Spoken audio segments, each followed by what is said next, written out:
ప్రముఖ నటి త్రిషపై నటుడు దర్శకుడు ఆర్ పార్థిబన్ తీవ్ర విమర్శలు చేశారు. ఇటీవల ఓ సినిమా అవార్డుల ప్రదానోత్సవంలో ఈ ఘటన చోటు చేసుకుంది. పొన్నియిన్ సెల్వన్లోని కుందవై పాత్ర గురించి వ్యాఖ్యాతలు అడిగినప్పుడు ఆయన ఈ వివాదాస్పద వ్యాఖ్యలు చేశారు.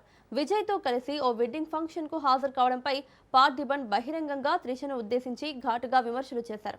ఈ కుందవైని కొన్ని రోజులు ఇంట్లోనే ఉంచాలి, అదే మంచిదని, వారిని బయటకు పంపించకూడదని వ్యాఖ్యానించారు.